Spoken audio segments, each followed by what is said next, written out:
What if I told you the biggest obstacle between you and the life you want might be you? Not because you're weak or lazy or unmotivated, but because your mind is trying to protect you in all the wrong ways. Today, we're talking about why we self-sabotage, why we procrastinate, shrink ourselves, or run from opportunities we say we want, and the 5 powerful ways you can break that cycle starting today. This isn't about willpower. It's about understanding your mind, rewriting old patterns, and taking small actions that lead to massive clarity, confidence, and purpose. Almost every form of self-sabotage has one thing in common: fear. Fear of failing, fear of succeeding, fear of being judged or seen too clearly. Your brain is wired to avoid danger, not reach your potential. So even when a new opportunity is exactly what you want, your mind might cling to what's familiar simply because it feels safer. Think about a moment when you were offered something exciting. A project, a date, a new role. And your first instinct was enthusiasm, followed quickly by doubt. I'm not ready. What if I mess it up? And suddenly you pull away. One simple shift can break that pattern. Instead of trying to silence the fear, acknowledge it. Say to yourself, this fear is trying to protect me. When you recognize fear as a protective reflex, not a prophecy, you loosen its grip on your decisions. Self-sabotage often starts as a quiet sentence in your mind, one you've heard so many times it starts sounding like the truth. I'm not good enough. I always mess things up. I don't deserve that opportunity. These thoughts aren't facts, they're habits. Imagine wanting to start a new routine, but the moment you think about it, your mind says, why try? You never stick with things. That one sentence is enough to stop you before you start. To break this cycle, pause when a negative thought shows up and gently question it. Is this actually true? Or just familiar?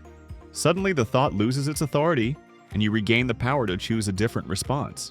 Sometimes the patterns we fall into aren't just mental, they're environmental.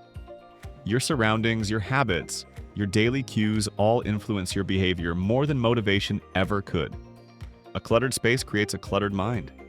Chaotic routines lead to chaotic choices, and the people around you either lift you up or quietly drain you.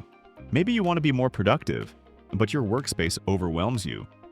Or you want to wake up earlier, yet your nighttime routine keeps pulling you in the opposite direction. When the environment makes the wrong choice easy, we end up repeating the same behaviors without even noticing. A simple shift can start rewiring this. Change one thing in your environment today.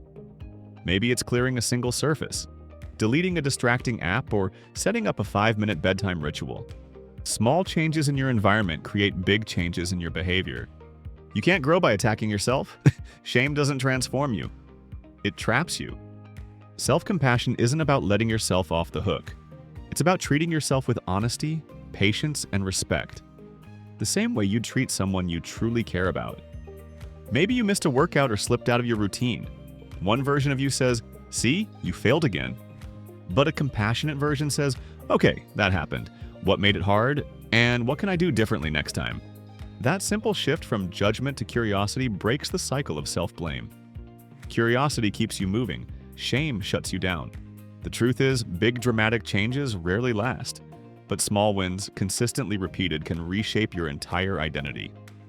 When a goal feels too big, your mind resists. But when it feels small and doable, your mind relaxes. And that's where momentum begins. Instead of setting huge expectations of like meditating for 30 minutes a day or going to the gym 5 times a week, shrink the goal until it feels almost effortless. 1 minute of meditation, a 10-minute walk, a single page of writing. These tiny wins do more than build habits. They build belief. They teach your brain, I can do this. And once you believe you can, the habit grows naturally. Self-sabotage isn't a personal flaw. It's a pattern, one rooted in fear, reinforced by old stories and familiar environments. But every pattern can be rewritten.